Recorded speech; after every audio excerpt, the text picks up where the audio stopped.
The Zurich Film Festival is celebrating its 14th birthday this year, and I'm here at their offices to learn more about the challenges, the achievements, and how it's being financed.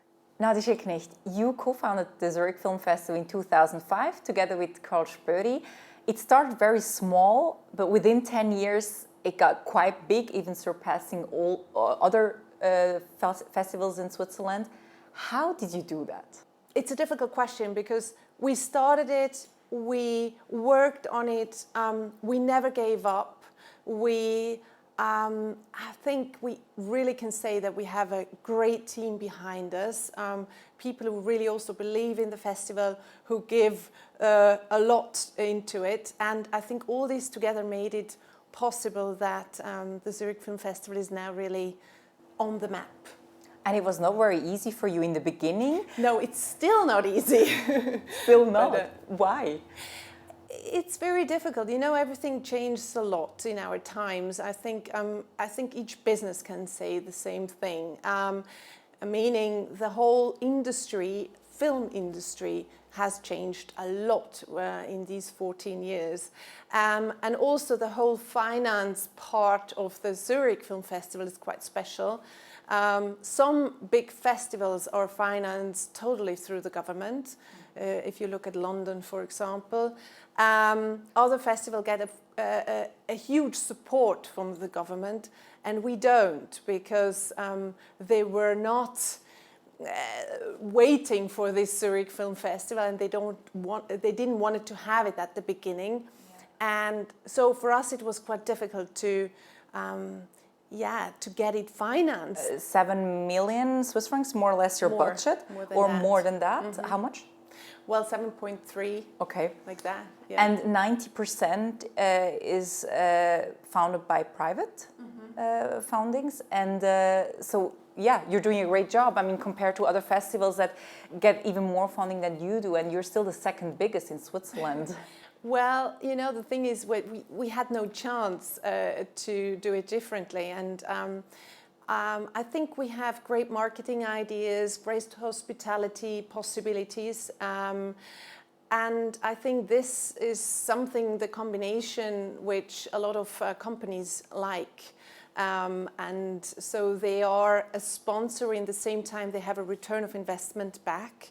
So for them it's interesting. On the other hand, we of course work with a lot of foundations. I try to get people to be in our donor verein. So I think we try on a lot of different angles to get the money together. And I think what's also very important is that it's not only necessary to look for me what comes in. It depends also a lot how much goes out, meaning that we are negotiating, we are in constant negotiation with all the companies who are suppliers, for example. So we try to not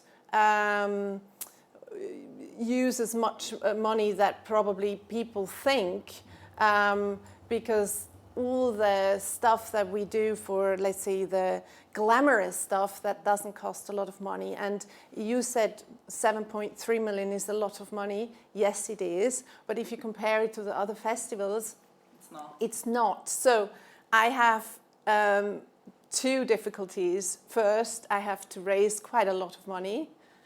And I am not able to spend as much as the others. So these difficulties made us, I don't know, or let's put it that way, it's a big challenge. It made you stronger.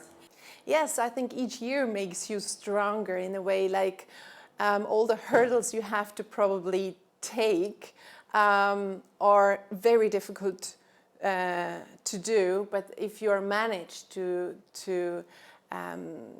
get it done, then it makes you really stronger, and you think like, okay, a no is not a no, and even if I get a no, I try to change it to a yes. And so is my team, so is our team. So we try everything that, of course, we get a good program together, and also to have our sponsors happy. So you have all those sponsors, there are many of them. You have main sponsors such as UPC, BMW, Samsung, Credit Suisse, but then so many others. How do you convince them to come on board and sponsor the festival?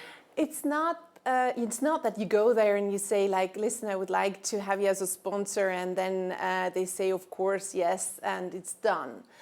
You have to have ideas. I think it's important. Each company is different and has different opportunities, possibilities. So it's important that you think for the company, and that you search for good marketing possibilities for them. If it works well, if they believe in you, not only at the festival, so it's also the relationship, then it works. Then they have fun as well. They like the festival, and then they have the return of investment in a way, if you can say that. And I think this is the way how you do it. How important was it that Credit Suisse was there from basically the beginning on for other sponsors, to lead the way? It was not like this that they were the first ones. For example, USM was one of them, which actually were even before like a Credit primary, Suisse. And I think, quite a big one. Of course, it is good if you have primary companies, which probably makes it easier to get other ones as well. On the other hand, I have to say, I don't know how it really went. It went quite fast. It was not Credit Suisse who made others believe in the festival. I think it was our idea.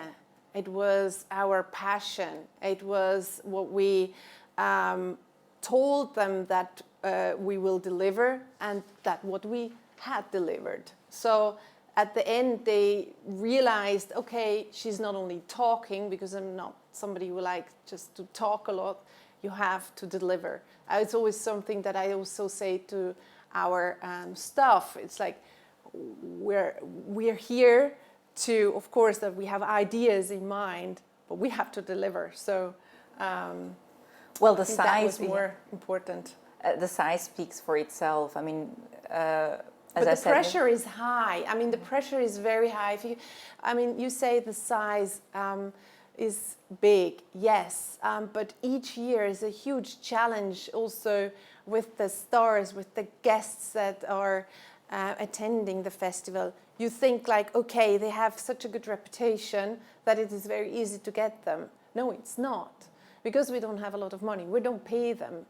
They have to come here to represent, for example, a film, and they have to have time as well, because most of them, of course, are very occupied. So each year, it's a big challenge till the end almost, and not till the end, till the festival starts, to know who will attend. So the pressure stays, and yeah, it's quite something, I tell you.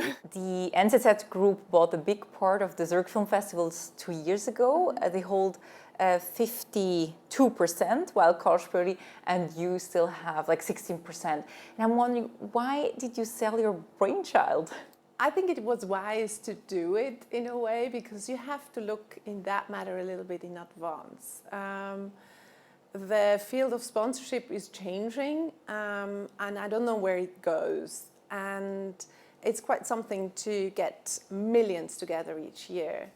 And for me, as the Zurich Film Festival is so important to me, I thought it is very important to have somebody behind, probably in the future, who has the possibility, if, for example, Carl and I, if we stop, or if something happens to us or whatever, that they have the possibility to still let the festival be part in Zurich, and to probably even be part to grow it each year. So I think it was important to to look very much in advance. And if you don't do that and something happens, then you have not achieved anything, because then the Zurich Film Festival has probably not the possibility to survive. That was the case why we did it. But of course it is not so easy. It is changing something inside yourself, realizing that, of course, a part of it is belonging now to somebody else. Mm-hmm. How different is the festival now under NZZ? The festival itself is not different, and even the organization itself, I think, is not that I feel a difference which I don't like, in a way that somebody is behind and they don't trust us and stuff. It's not that we are not, or it's not that they came in because we were not able to manage the festival. I think we managed the festival quite well, and they see this, so they believe in us, and so they give us quite a lot of space around us in a way that they let us work, and I think this is a very nice relationship that we have. We spoke about how difficult it is for you to get public funding, and this year the government even cancelled the funding of $250,000 Swiss francs, while the other festivals still get it. And they said it's because the situation changed with NZZ as owning it now, or co-owning it. Can you explain that? Well, it's more a political question, or not question, the decision, because we didn't change anything. They say that we don't give enough transparency for them, and for us it was very difficult to understand why, because we gave as much as before, but now we found a way to change, let's say, some parts in our company, so we can that we are able to give them exactly what they need to be enough transparent. But for 2018, they told us it's not possible to get money. In 2019, we hope really, and I'm working really hard on that we get it back, because we have to have it back. But I can't understand that there is an issue at the moment for 2018. I still try to find a solution, because we are really doing exactly what they are asking for. So. But it's not like a big amount. It's like a it's $250,000. It's, for us, it's a Is huge it? amount. Yes, because even if people probably think, oh, $250,000, what is that? But it's money that you can work with.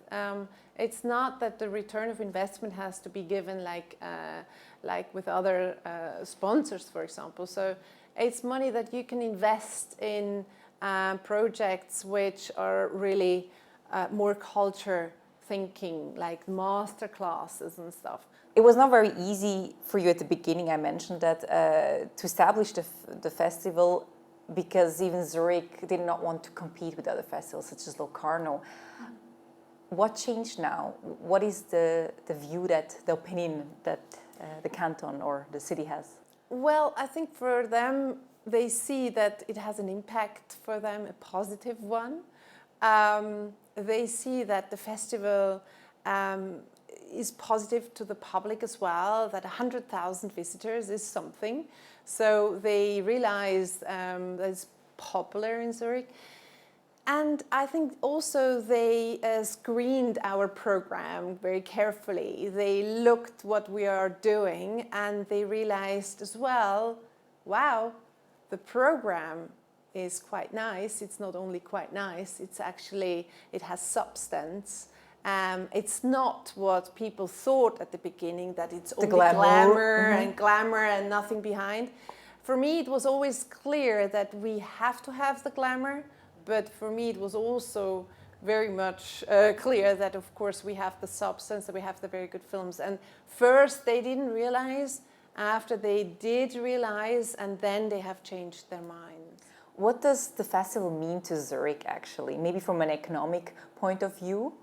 I mean, so many people come. Yes, it's very important now, I think, because if you look at Zurich, Zurich has a absolutely fantastic city. I always say that I work actually for the Zurich tourism, because I really sell Zurich with the festival together, because I think Zurich is a great city. But if you look at how Zurich was a few years ago, or let's say 20 years ago or so, it was a beautiful city, but nothing really happened in Zurich. It was quite boring. A lot of people said, oh, it's a very beautiful city, but very boring. I think if you look at Zurich now, it's very popular, and it's of course because it's very beautiful, of course, but it's also because there are great events, and the Zurich Film Festival is one of them. And besides, also we bring quite a lot of money into town. Do you know how much? Oh, I don't know how many millions that is. But what is also important is that we give a lot of PR out, meaning like if the stars are coming and saying Zurich is a great city, of course, I'm sure that a lot of people probably think, oh yes, Zurich, I haven't been there a while now, or I haven't been there so I would like to go if XY says it's a great city. So you don't know the direct impact, but I'm sure there is a huge impact to Zurich. Well, you talked about glamour. Actually, I think it fits to Zurich. Well, we brought it a little bit to Zurich. Yes. Because before, like 14 years ago, no, Zurich wasn't a really glamorous city. It was, as I explained, a very beautiful city. I think we brought a little bit the glamour into Zurich, but it was not our first goal. I have to say, it's not that we thought like we want to have a glamorous city. We wanted to have a film festival, and we wanted to give some respect back to the filmmakers, saying like it's great that you're showing your film at the Zurich Film Festival. We celebrate, and the celebration, of course, is combining with a carpet, because I think this is the normal way how you do it internationally. So why not in Zurich? And at the beginning, it was a bit difficult because people were not used to that, but now it's very popular. I think there is not even a minute which nobody is on the green carpet trying to do a selfie with not only the stars, also with themselves on the carpet, saying like, I'm at the Zurich Film Festival on the carpet. I think it has changed, and I think it is good that it has changed. And how important is the festival within the Swiss film industry?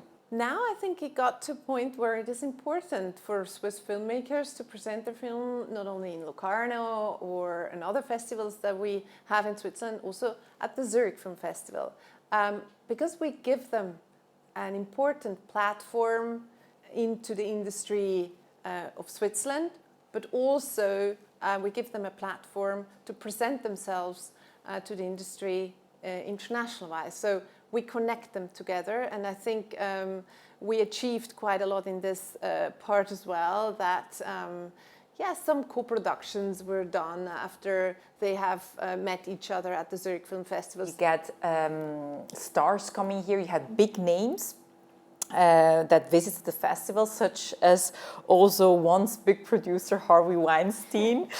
And now after his fall from grace, after all those sexual accusations, I was wondering what went through your mind when you heard it, because I mean, you met him so many times. And did you know anything about that, or did you hear any rumors?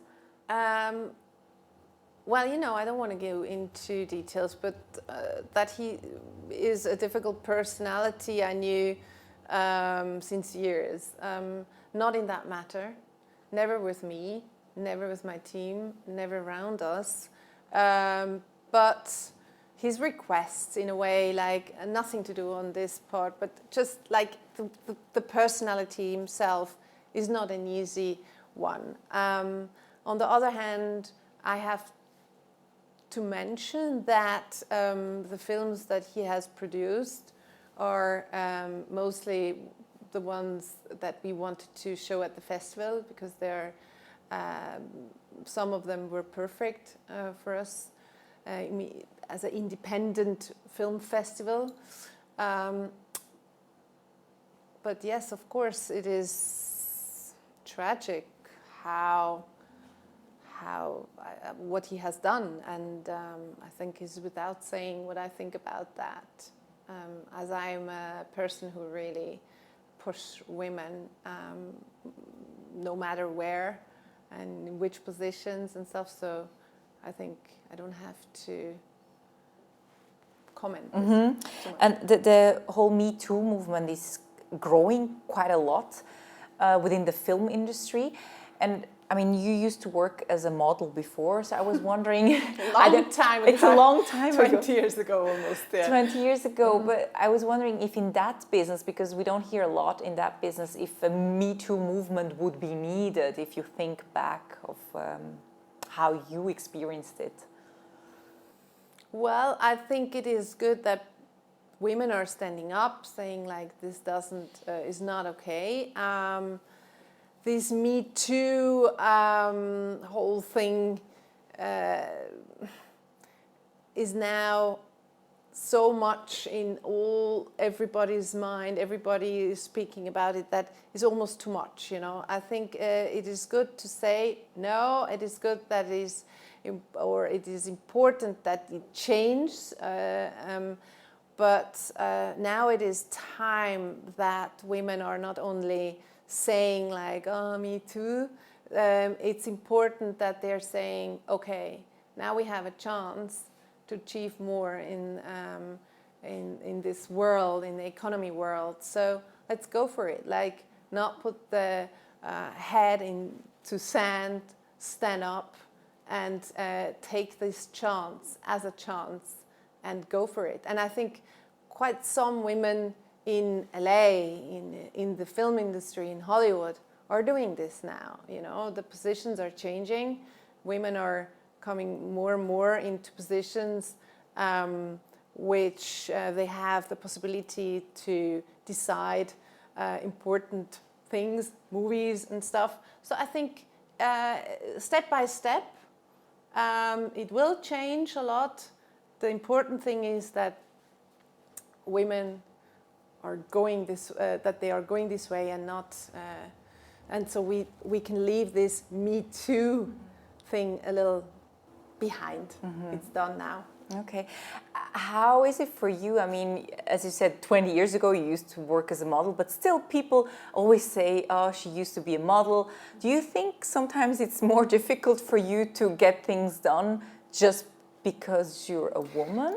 Well, you know, it's such a long time ago. Of course, at the beginning that was quite difficult to achieve in a company which is totally different, and that people were probably skeptical. Can she make it? Is she able to achieve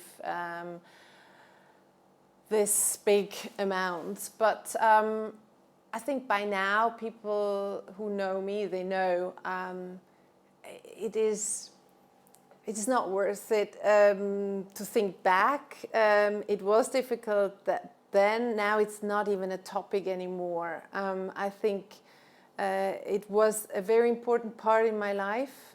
I don't regret any years, but I think it is also good for me and for the others. It's anyway clear that was at that time, and now she's in a total different business, and the way where she's looking is forward, not back. And it doesn't mean that just because you were modeling, you're not able to do other things. No, I think this is very difficult when people put you in draws like that. I think it's not fair to do. And there are very clever models around, and they're very stupid managing directors around. So I think each person has a personality. Each person goes their way. And mine was like it is now, that I think I found what I was looking for. I'm not saying only the festival, it's just the kind of work that I'm doing more than the modeling. Do you think that comes with age? Well, the experience helps a lot. If you look back how you were acting or reacting when you were 20 is hopefully different to now. So I think experience helps, and I think it is. I think everybody has to grow. Not only the companies grow also themselves in a way that you always look to yourself, saying or thinking, what can I do better? And of course, you change probably without realizing it much, but hopefully you do.